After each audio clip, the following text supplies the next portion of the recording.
You ever hear your own gate snap open and know it wasn't the wind? The sound hit first, sharp and metallic, echoing across 60 acres of quiet Texas morning like something breaking that shouldn't be broken.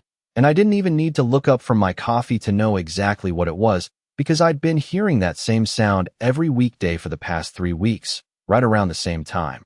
Right when the sun started burning the dew off the pasture, and the air still carried that damp, earthy smell of last night's humidity settling into the soil, and sure enough, a second later came the low growl of an engine I'd memorized by now, smooth, expensive, confident, the kind of engine that didn't hesitate, didn't slow down, didn't ask permission, just rolled forward like the world was already cleared out of its way.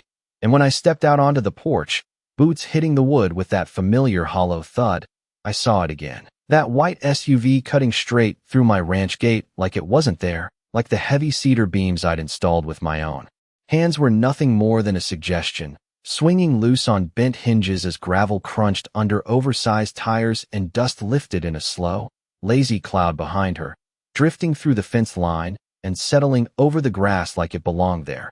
And there she was behind the wheel, sunglasses on, one hand resting casually at the top, like she was out for a Sunday drive. Instead of crossing private property she had no business touching, not even glancing toward the house, not even pretending to acknowledge that she was driving straight through land that had been in my family longer than that subdivision behind her had even existed.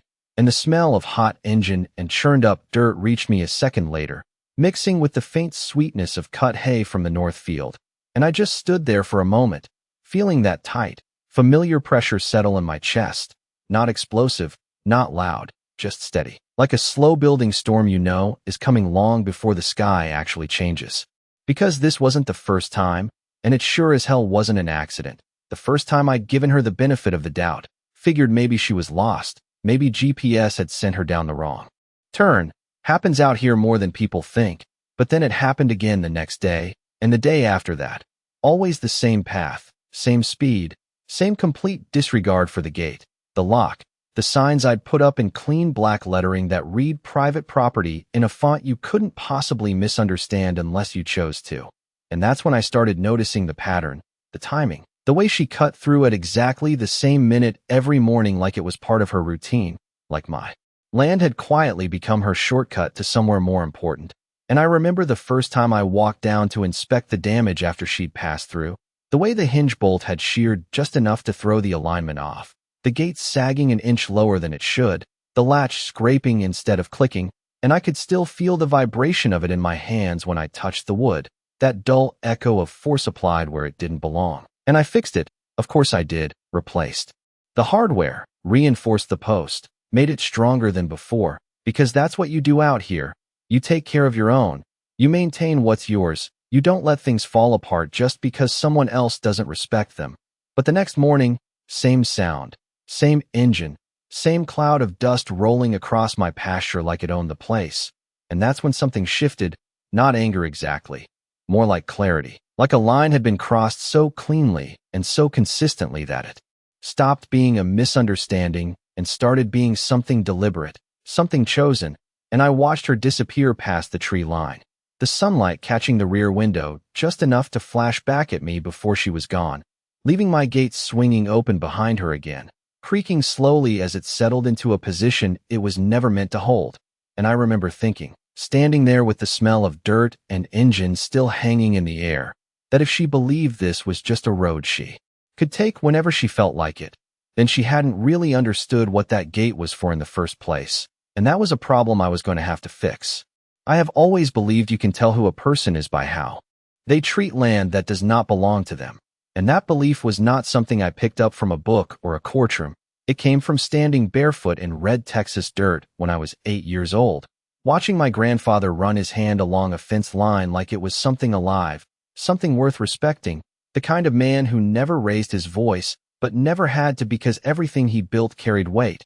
And this place, these 60 acres stretching out past the oak trees and down into the low pasture where the soil turns darker after rain.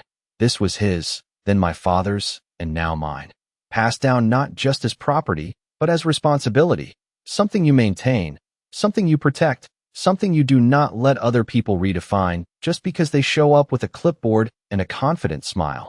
And every board in that gate out front had a story tied to it, whether anyone else could see it or not. I cut the cedar myself 2 summers ago, measured each beam twice, set the posts deep enough to hold against shifting ground and heavy wind, because out here things do not stay still unless you build them that way. And when you close a gate on a ranch, it means something. It is not decoration. It is not a suggestion. It is a line drawn in wood and steel that says this side is yours, and that side is not. And most people understand that without needing it explained. Most people slow down when they see it. Maybe step out of their truck. Maybe look around. Maybe respect the silence that comes with open land. But not her. Not the woman in that white SUV who treated the whole thing like a mild inconvenience. Like my gate was just an obstacle she had the right to push through because it was in her way. And I remember the first time I actually saw her up close.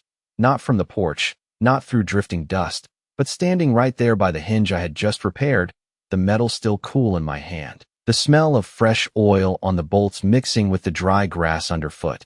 And she pulled up slow that time. Window rolling down with that smooth electric hum. Sunglasses still on even though the sun had not fully cleared the trees yet. And she gave me a smile that did not reach her eyes. The kind of smile people use when they think they are already in the right. You really should leave this open, she said, like she was offering advice. Like we were discussing landscaping instead of the fact that she had been driving through my property without permission. And I remember just looking at her for a second, taking in the polished nails on the steering wheel, the faint scent of expensive perfume drifting out of the cabin, the complete lack of hesitation in her posture, and I told her, calm and simple, that this was private land, that the gate stayed closed for a reason, that there was a main road less than half a mile down if she needed access. And she tilted her head just slightly, like I had missed something obvious. This connects to the community road, she said, like that settled it. Like a line on a map somewhere overrode everything I had just said. And that was the moment I realized we were not having the same conversation at all, because to her, this was convenience, this was access, this was something she believed could be adjusted to fit her routine. And to me, this was boundary, this was ownership, this was the difference between what you ask for and what you take. And I could feel that same steady pressure building again, not anger, not yet. Just that awareness that this was not going to resolve itself with a simple explanation, that this was the kind of situation that repeats until something forces it to stop. And when she finally drove off that morning, slower than usual, but still straight through the gate like it belonged to her, I stood there with my hand still resting on the wood, feeling the slight shift in the frame as it settled back into place. And I knew right then that fixing the hinge was not going to fix the problem. Her name was Linda Whitmore. And I learned that the same way you learn most things about someone like her, not because she introduced herself properly, but because her name kept showing up where it did not belong, printed in neat black ink at the bottom of letters slipped into mailboxes, stamped across notices taped to doors, whispered across fence lines by neighbors who had learned to keep their voices low when they said it, like the name itself carried weight. And the first time I saw it in writing was 2 days after that conversation by the gate, folded inside an envelope that had no business being on my property in the first place, tucked just inside the screen door like it had always been meant for me. And I remember the texture of the paper, thicker than it needed to be, the kind of stationery that tries to look official without actually being official, and the smell of fresh ink still faintly clinging to it when I unfolded the page and read the words slowly, once, then again. Because sometimes you need that second pass just to make sure you are not misunderstanding something that simple, something that bold, something that confident in its own authority. Notice of obstruction, it said at the top, followed by a paragraph explaining that the gate on my land was interfering with community access flow, and that it needed to be adjusted to comply with neighborhood standards. And I actually let out a short breath through my nose when I read that line. Not quite a laugh. More like disbelief settling into something sharper, because there is a difference between someone crossing a boundary and someone rewriting it. And Linda Whitmore was clearly the second kind. The kind who does not just step over a line but redraws it in her favor and expects everyone else to follow along like it had always been that way. And as I stood there in my kitchen, the hum of the refrigerator steady behind me and the faint ticking of the wall clock marking out seconds that suddenly felt a little heavier, I could already see how this played out for other people, how a letter like this might land on a different table, in a different house. Maybe someone newer to the area, someone without the history, someone without the patience to dig into what was real and what was just written to sound real. And that thought sat wrong with me, not because I needed anyone's approval to keep my gate exactly where it was, but because I recognized the pattern, the same one I had seen in construction meetings years ago when someone tried to push a change through by sounding confident enough that nobody questioned it. And I set the paper down on the counter, smoothing it flat with my palm, feeling the slight resistance of the surface as it settled, and I walked back outside, across the porch and down the packed dirt path toward the gate. The sun higher now, warming the air just enough to bring out that dry grass scent that always comes mid-morning. And when I reached the post, I looked at it differently this time, not just as something that had been damaged and repaired, but as something being challenged, something being redefined without my permission, and I ran my hand along the edge where the wood met the steel bracket, feeling every small imperfection, every place where force had been applied from the wrong direction, and I could almost map out her path in my head. The angle she took, the speed she maintained, the exact moment the latch gave way under pressure, and it was not careless, not random. It was consistent, practiced even, like she had done it enough times that it no longer registered as unusual. And that was when I started noticing the other details I had missed before, the faint tire tracks cutting slightly off the main line where she adjusted for the post, the way the gravel had been pushed outward at a predictable arc, the subtle dip forming where repeated weight had compressed the same stretch of ground over and over again. And it hit me then that this was not just about a person ignoring a gate. This was about someone establishing a habit, turning a boundary into a routine, something that felt small on the surface but carried a different kind of weight the longer it went on. And I could feel that shift again, that quiet transition from reacting to observing, from fixing damage to understanding pattern. And I knew I needed more than just stronger hardware or clearer signs. I needed to see exactly what she was doing, exactly when, exactly how. Because people like Linda Whitmore did not stop when you told them no. They stopped when no became unavoidable. And as I stepped back from the gate, brushing a bit of dust from my hands and glancing toward the tree line where her shortcut disappeared into the distance, I realized I was going to have to start treating this less like a nuisance and more like a problem worth studying. Because the next time she came through, I wanted to know more than just the sound of it. The next morning, I was already awake before the sun fully cleared the eastern fence line. Sitting at the kitchen table with a mug of coffee gone lukewarm in my hand and the quiet hum of the house settling around me like it always did before the day properly started. And there is a different kind of silence out here at that hour, one that lets you hear things coming long before they arrive, the distant rustle of wind across dry grass, the faint creak of wood adjusting to temperature, and when you are paying attention, even the low vibration of an engine still a quarter mile out. And I set the mug down without thinking when I felt it, that subtle tremor through the countertop that most people would never notice. And I walked out to the porch, slower this time, not reacting, just observing, because I had already decided I was done being surprised by something that clearly followed a schedule. And sure enough, right on time, that same white SUV appeared between the tree line like it had been placed there on cue. Sunlight catching the edges of the windshield just enough to flash before settling into a steady reflection, and I did not move toward the gate. I did not step into the path.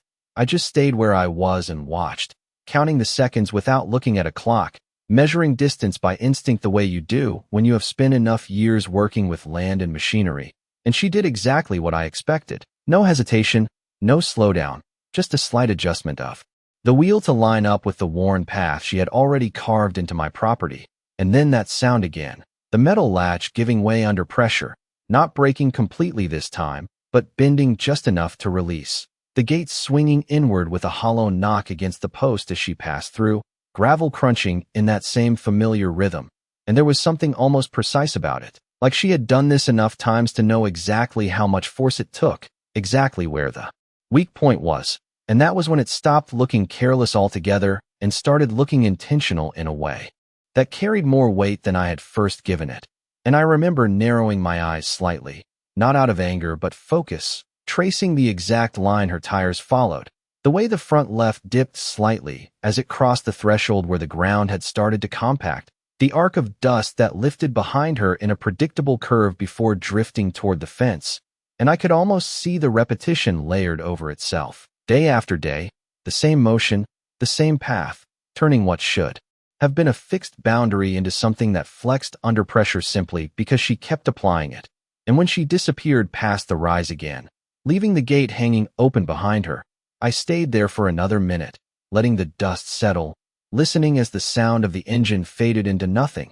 And then I walked down to the gate, slower than before, not to fix it right away, but to study it, to understand it. Because if this was going to stop, it was not going to be by accident.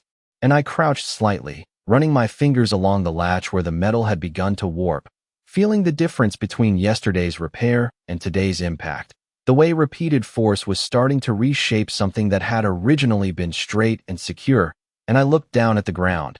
At the tire impressions pressed deeper now than they had been before, the gravel displaced just enough to expose the packed dirt beneath. And I followed those marks a few feet inward, noting how they aligned with the slight dip in the terrain, how she had adjusted her path to make it smoother, easier, faster. And that was when it clicked in a way it had not before. This was not just someone ignoring a barrier.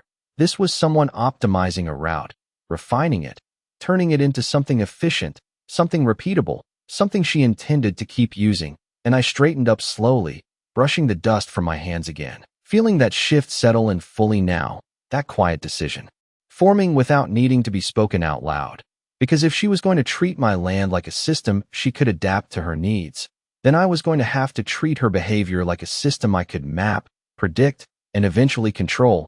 And I glanced back toward the house, toward the tools I had, the equipment I knew how to use, the kind of solutions that did not rely on asking someone to respect a boundary, but instead made crossing it no longer an option. And for the first time since this started, I was not thinking about repairs anymore. I was thinking about design, because whatever came next was going to have to account for everything she had already shown me. And I knew I needed to see it one more time, just to be sure. I tried the simple fix first because that is what you do when you still believe a problem might respond to reason.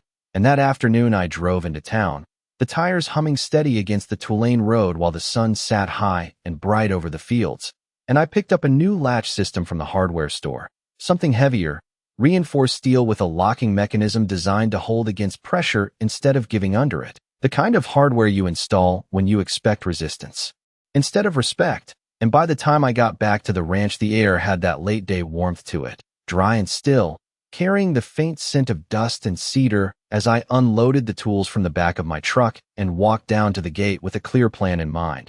Because sometimes the difference between something failing and something holding is just a matter of using the right material in the right place. And I worked carefully, removing the bent pieces, aligning the new latch so it sat flush against the post, tightening each bolt until the metal felt solid under my hand. No give, no play, just a clean, firm connection that clicked into place with a sound that carried a kind of finality to it. And when I stepped back to look at it, I felt that small, quiet satisfaction that comes from fixing something properly, the kind of satisfaction that says this should hold, this should be enough. And I even added a second sign, larger this time, mounted directly at eye level with bold black lettering that left no room for interpretation, private property no through access. And I stood there for a moment longer than necessary, looking at the gate like it was a statement instead of just a structure, because part of me still believed that clarity mattered, that if the message was clear enough, direct enough, it might register, it might change something. And the next morning I woke up with that same awareness in the back of my mind, that quiet anticipation of a test coming whether I liked it or not. And I took my position on the porch again, coffee in hand, the mug warm against my palm as the early light stretched across the pasture, and right on time. Just like every other day, I felt it before I saw it, that low vibration building through the ground, steady and familiar. And when the SUV came into view, there was no hesitation in her approach, no pause at the sign, no adjustment in speed, just that same smooth, confident line cutting straight toward the gate like it had already been decided. And I remember leaning slightly forward without realizing it, watching closely this time, not just the vehicle, but her. The way her hands stayed relaxed on the wheel, the way her posture did not shift even as she closed the final distance. And then the moment came, the front of the vehicle meeting the gate, the latch holding for a fraction of a second longer than before, just enough to confirm that the new hardware was doing exactly what it was designed to do. And then the pressure built, the metal resisting until it could not anymore, and with a sharp, hollow snap that echoed out across the field, the latch gave way, not shattering but bending, deforming under force until the gate released again, swinging inward just like it had every other morning, and she drove through without slowing. The same path, the same motion, the same complete disregard for everything I had just installed, and I stood there with that sound still ringing in my ears, the faint smell of disturbed dust rising again as the gravel shifted under her tires, and something inside me settled in a way it had not before. Because that moment stripped away the last piece of doubt I had been holding on to, the idea that this could be corrected with clearer signs or stronger parts or a conversation repeated one more time.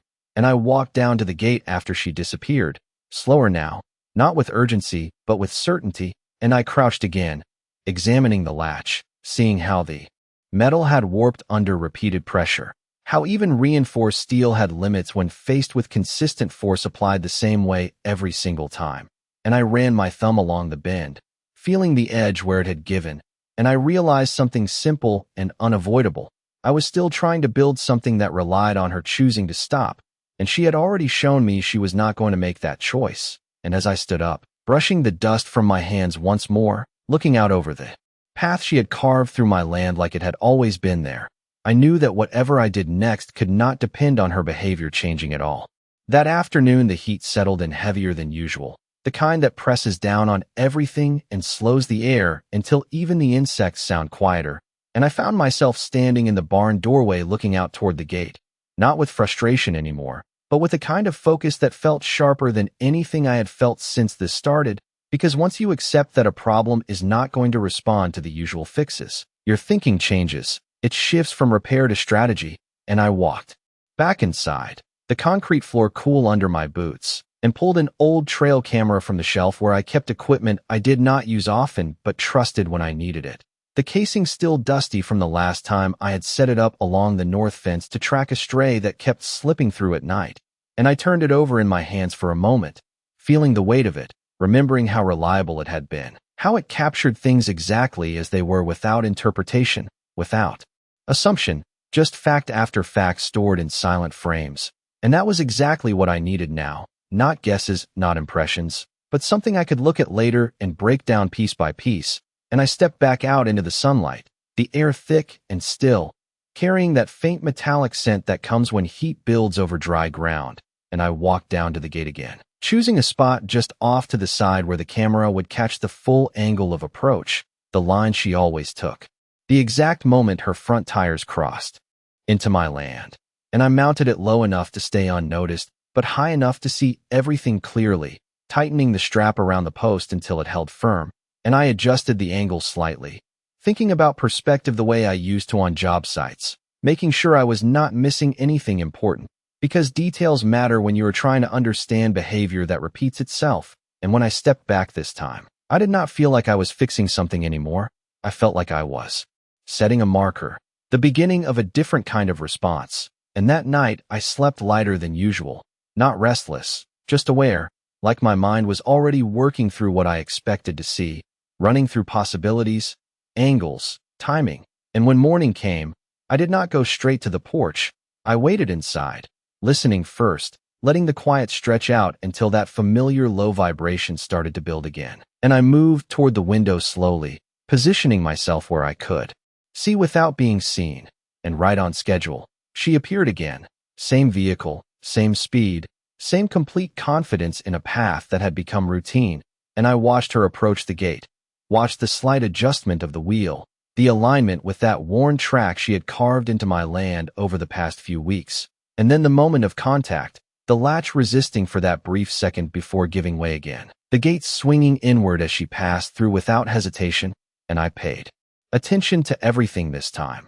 Not just the fact that she crossed, but how she did it, the exact angle of her tires, the way the suspension shifted as she moved over the threshold, the speed she maintained, consistent down to what felt like the same mile per hour each day, and there was something almost mechanical about it, like a process that had been refined through repetition, and when she disappeared beyond the rise once more, I did not follow. I did not go down to the gate right away.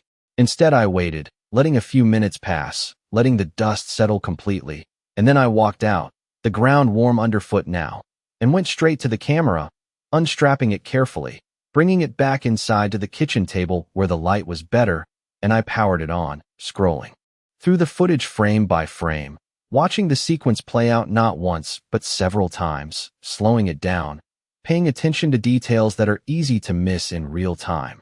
And there it was, exactly as I suspected, the same line, the same timing, the same force applied at the same point on the latch, over and over again. And as I sat there, the quiet hum of the house around me, the faint ticking of the clock marking each second, I realized that I was no longer dealing with uncertainty at all. This was predictable, measurable, consistent in a way that made it something I could actually plan around. And that realization did not bring relief. It brought something else entirely, something steadier, something more deliberate. Because once you can predict something with that level of accuracy, you can start to design against it. And I leaned back slightly in the chair, eyes still on the screen, watching her vehicle cross that same point again, frame by frame, and I knew that the next step was not about making the gate stronger or the signs clearer. It was about building something that worked with exactly what she was already doing, not against it. And that was going to require a different kind of thinking than anything I had tried so far, because if she was going to keep showing up the same way every single morning, then all I had to do was be ready for it. Once you start seeing a pattern clearly enough, it stops feeling like something that is happening to you and starts feeling like something you can step around. And that shift is subtle, but important because it changes where your attention goes. And over the next 2 days, I let everything play out exactly the same way, without interfering at all. I did not touch the gate.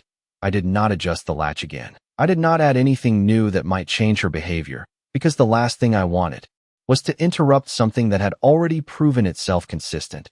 And each morning I watched from a different angle, sometimes from the porch, sometimes from the barn, once from behind the fence line where the tall grass gave me just enough cover to stay out of sight. And every single time it was identical, same arrival window within less than a minute, same approach speed, same angle of entry, same slight correction of the wheel just before contact. And by the third morning, I could have closed my eyes and pictured the entire sequence down to the smallest detail.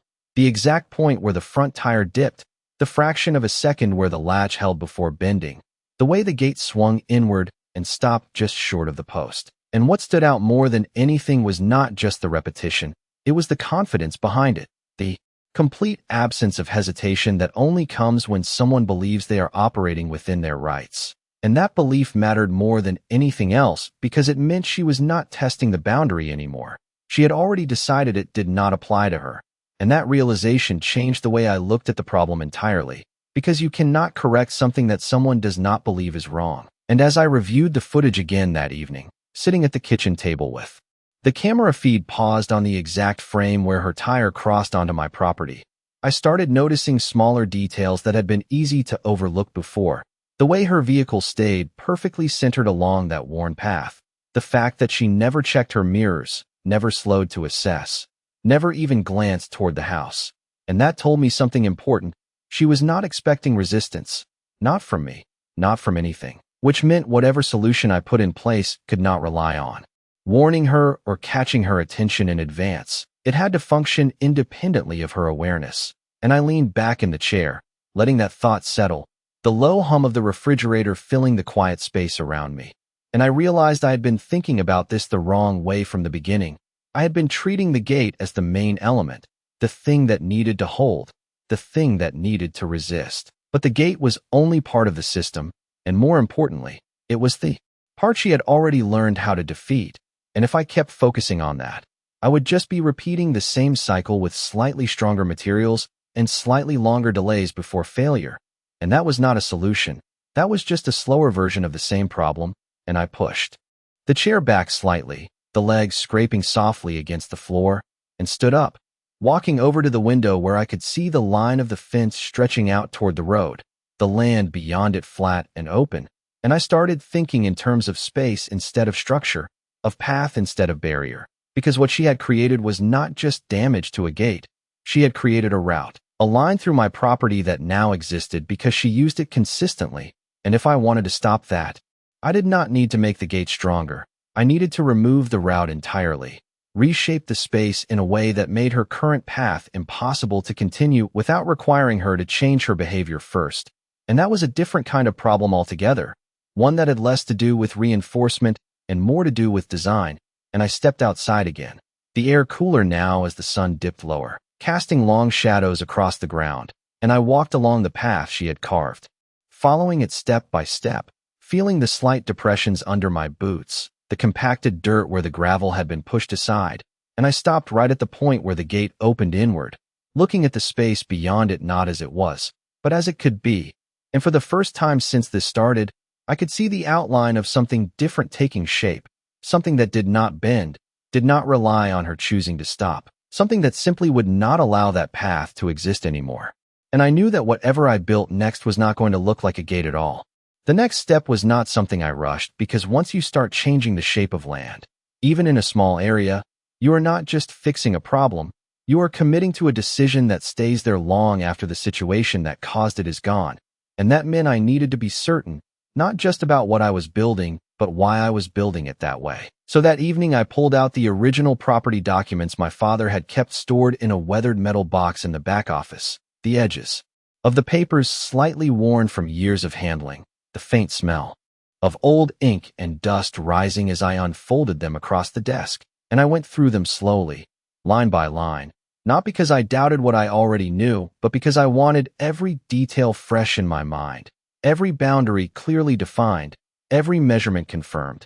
And there it was exactly as it had always been, the access road ending where my fence line began, no easement, no shared right-of-way, no language that could be interpreted differently if someone decided to read it with enough confidence. And I traced the boundary with my finger, following the exact line that separated what was mine from what was not. And that clarity did something important. It removed any hesitation I might have had about what came next, because this was not a gray area. This was not a misunderstanding that needed negotiation.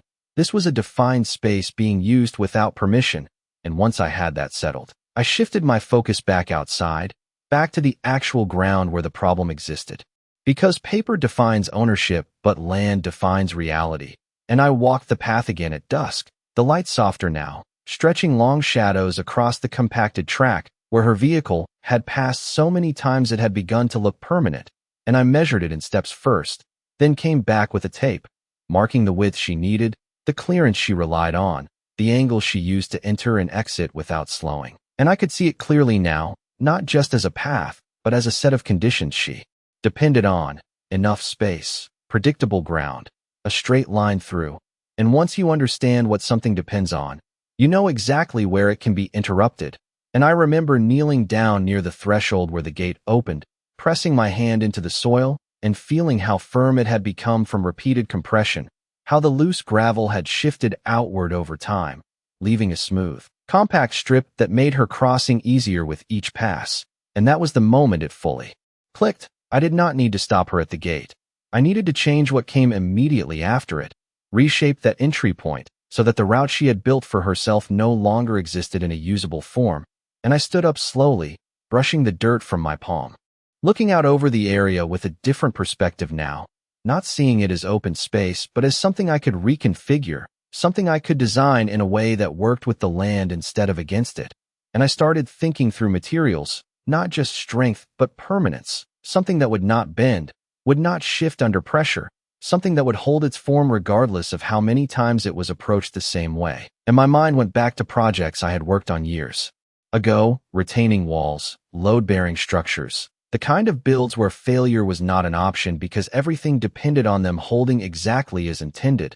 And I could almost see it in my head, the outline forming where the gate currently stood, extending inward just enough to remove the straight path she relied on, forcing any approach to stop before it even began.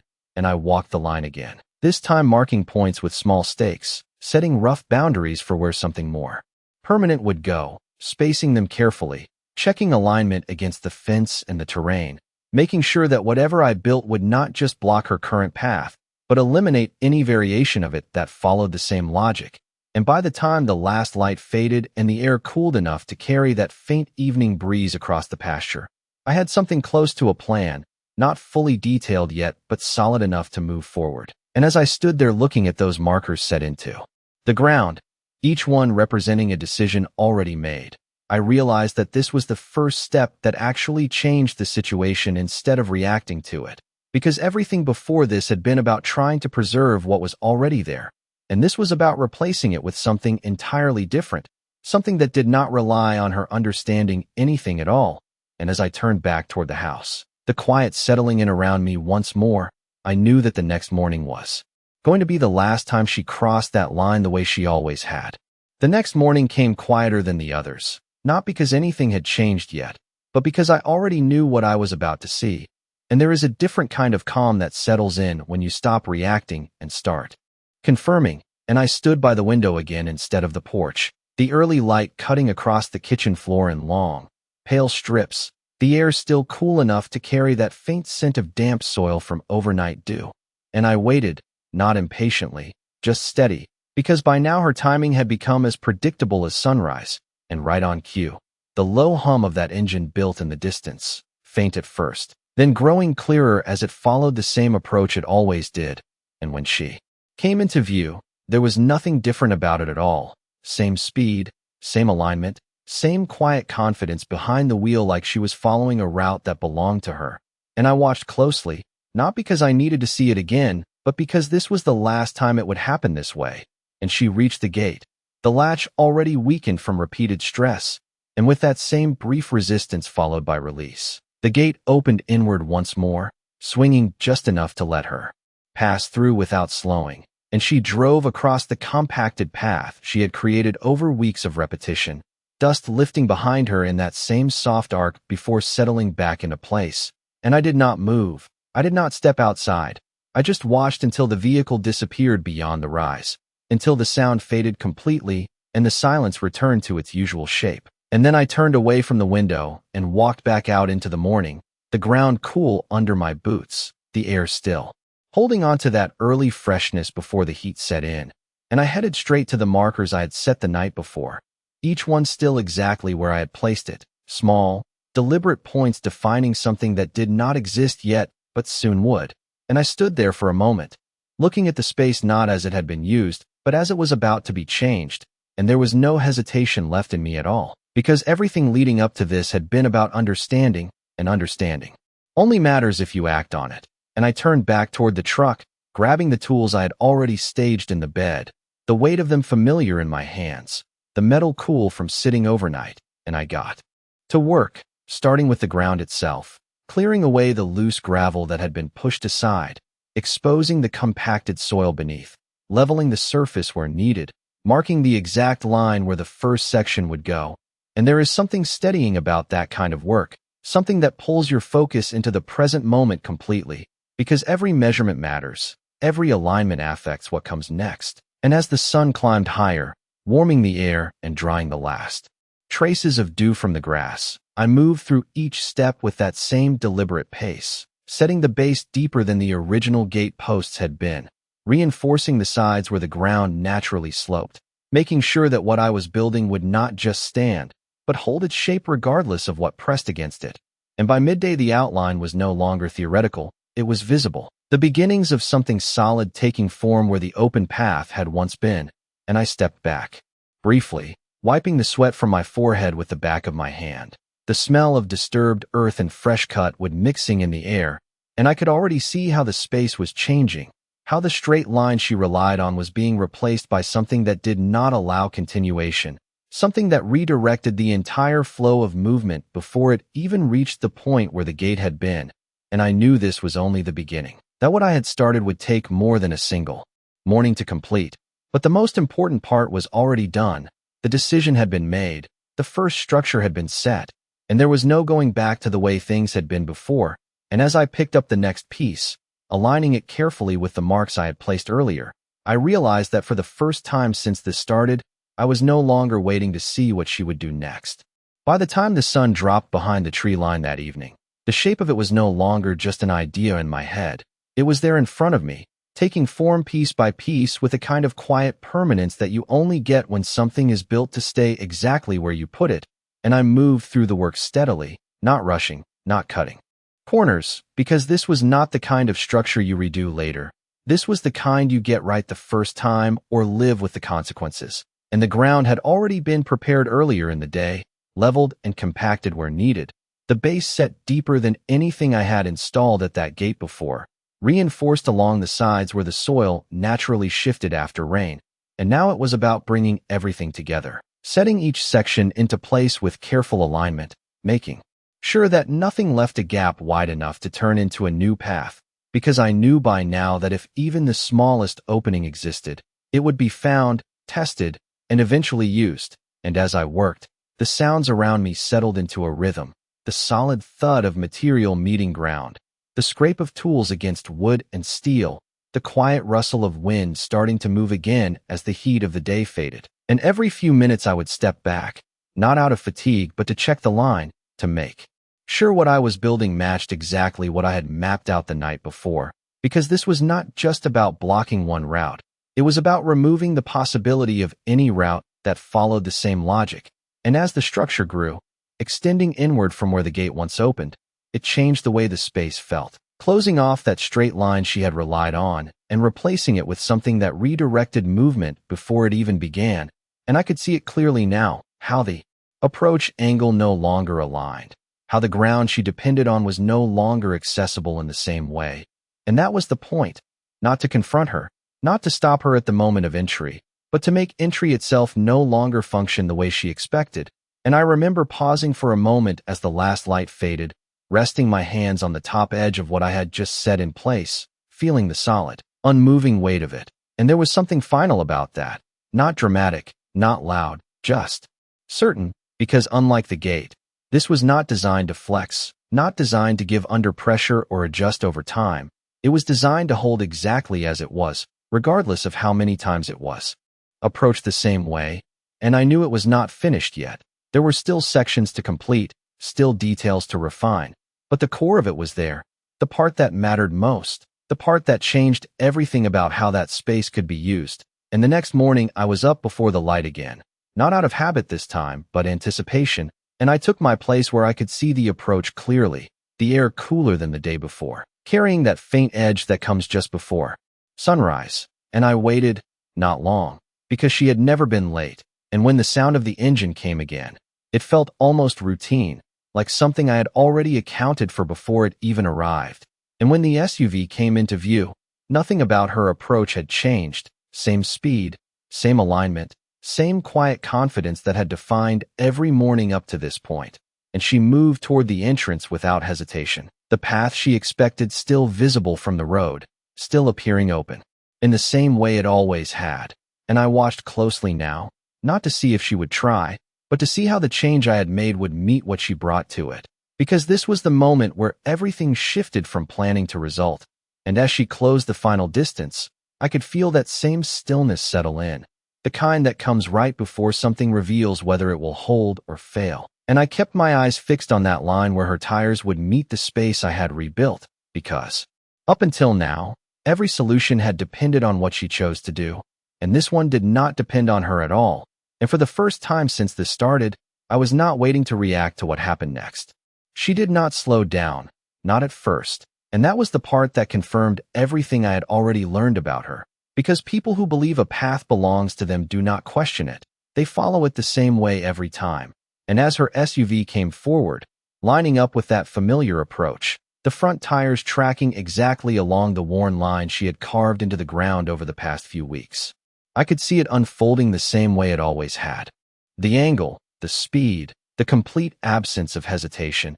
And for a split second it almost looked like nothing had changed at all, like the space ahead of her was still open, still waiting, still something she could pass through without thinking. But then she reached the point where everything was different, and the shift was immediate, not loud, not dramatic, just unmistakable. Because instead of that slight give from the latch, instead of the gate swinging inward to accommodate her movement, there was nothing there to move, nothing to flex, nothing to adjust, just a solid, unbroken line that did not respond to pressure the way the old structure had. And I watched as her vehicle came to a stop in a way it never had before, not abrupt, not chaotic, just halted by the simple fact that the path she expected no longer existed in a usable form. and for a moment everything went still, the engine idling softly. The faint vibration carrying across the ground in a way that felt different now. That it was not accompanied by motion, and I stayed where I was, not stepping forward, not announcing myself, just observing. Because this was the moment where her understanding would have to adjust to something she could not ignore, and I could see her hands shift slightly on the wheel, the first sign that something had not gone according to expectation, and she sat there for a few seconds, longer than she ever had before, as if trying to reconcile what she was seeing with what she had been doing every morning up until now. And then she eased the vehicle slightly to one side, testing the space, looking for an alternative angle, a way around. But the design accounted for that. The extension inward removed not just the straight line, but any variation of it that followed the same logic. And there was no adjustment that would recreate the path she had been using, and I could see the realization beginning to settle in. Not all at once, but gradually, as each small movement failed to produce the same result it had before, and the engine tone changed slightly as she shifted gears, backing up just enough to reassess. The tires moving over ground that no longer guided her forward in the same way, and the dust that lifted this time was different, lighter, uncertain, not the steady arc I had seen every morning, but something scattered, inconsistent. And I remember thinking how quiet it all was compared to the buildup that had led to it, how the absence of that familiar sound of the gate giving way made the entire moment feel more final than anything else. And after a few more seconds, she stopped again. The vehicle angled slightly off from her original approach, and I could see her head turn, scanning the space in a way she had never needed to before, looking for something that was no longer there.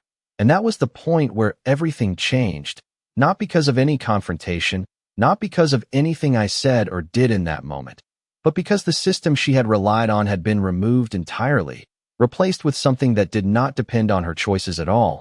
And eventually, after one last pause, she shifted the vehicle fully into reverse and backed out along the same line she had entered, slower this time, more deliberate, the confidence that had defined every previous morning replaced by something more measured.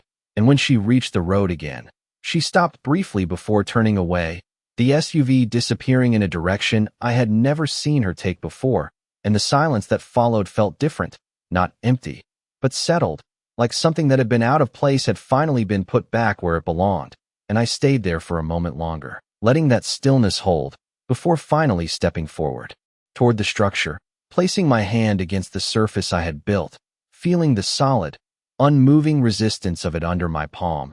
And I knew without needing to test it again that this was not going to repeat itself the way it had before, because the pattern had already been broken in the only way that mattered. And as I looked out toward the road where she had disappeared, I realized this was only the first part of what was about to unfold.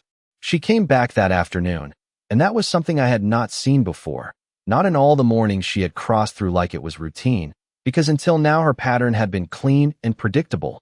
One pass a day, same time, same direction, no hesitation, no follow-up, just a shortcut used and forgotten. But this time the sound of that engine returned long before the sun had started to dip, cutting through the quiet in a way that felt different, sharper, like something unresolved was bringing it back. And I was already outside when I heard it, standing near the structure with a tape measure in hand, checking one of the final alignments along the edge where the extension met the original fence line. And I did not stop what I was doing right away. I just listened, letting the sound get closer until it was unmistakable.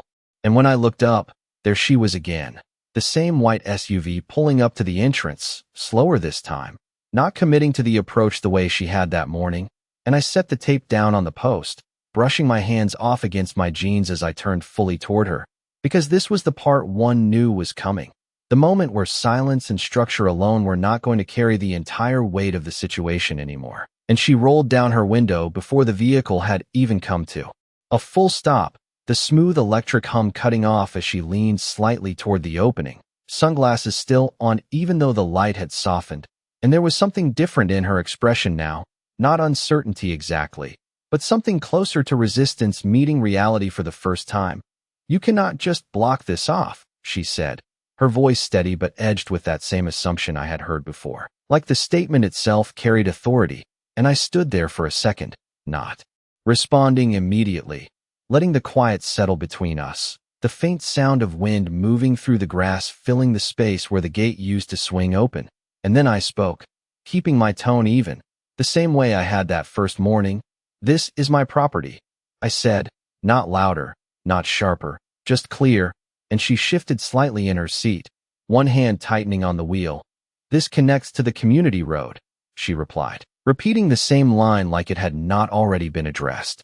Like saying it again might change what it meant, and I shook my head once, slow and deliberate. "It ends at my fence," I said. "It always has." And for a moment she did not respond, the engine idling quietly between us, the faint vibration carrying through the ground but going nowhere now. And I could see the calculation happening behind that stillness, the attempt to find a version of this that aligned with what she had already decided was true. And when she spoke again, it was sharper, more direct. "You are interfering with access," she said. And that was when I reached into my back pocket, pulling out the folded copy of the property map I had reviewed the night before. The paper creased but clear, and I stepped forward just enough to hold it where she could see it. Not close enough to invade her space, just enough to remove any question about what I was showing. "There is no access here," I said, tapping the line with my finger. "No easement, no shared road, nothing that gives anyone the right to come through here." And she looked at it for a moment, not long, just enough to register that what I was saying was not an opinion, and then she leaned back slightly, the expression on her face tightening in a way that did not match the calm tone she had started with. And the silence that followed felt heavier than anything that had been said so far, because this was no longer about interpretation. It was about something she could not simply talk past. And after a few seconds, she exhaled slowly, a small shift but noticeable, and glanced past me toward the structure again, taking in the full shape of it now that she was not trying to drive through it. And I could see it settle, not acceptance exactly, but recognition. That the situation had changed in a way that did not leave room for the same behavior. And when she finally spoke again, her voice was quieter. "This is going to cause problems," she said. And I nodded once, not in agreement but acknowledgement. "It already was," I replied, and for a moment neither of us moved. The air still, the space between us defined not by a gate anymore, but by something that did not shift or open or bend. And then she reached up, tapped something on the console, and the window slid back up with that same controlled hum. And without another word, she put the vehicle into reverse, backing away from the entrance with a care she had never shown before. And when she reached the road, she paused for just a second, longer than she had that morning, before turning away again. And I stood there watching until the sound of the engine faded completely, the quiet returning to its usual shape around me. And as I turned back toward the structure, the light catching along its edge in a way that made it stand out against the rest of the fence, I had a feeling that this was not the last time her name was going to come up.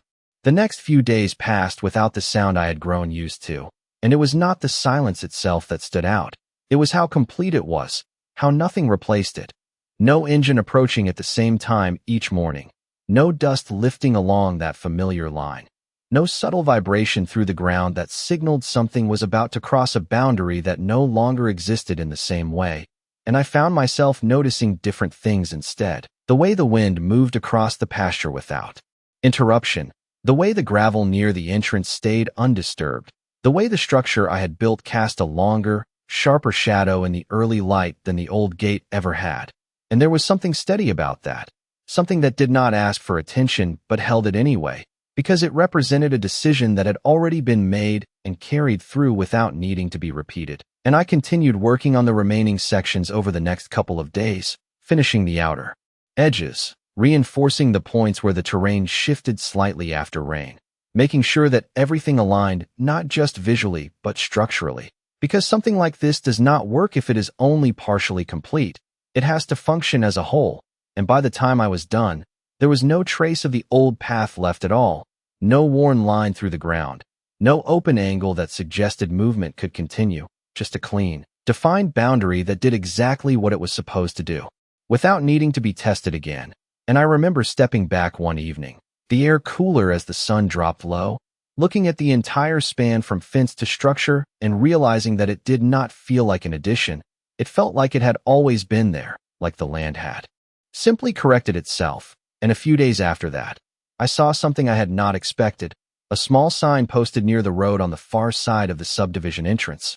Mounted on a metal stake, simple and direct, community access use main road, and I did not need to walk over to read it to know where it had come from, because that kind of adjustment does not happen without someone deciding it needs to. And I could not help but notice that the direction it pointed lined up exactly with the road I had mentioned the first time we spoke, less than half a mile away, the route that had always been there, the one that did not require crossing anything that did not belong to you.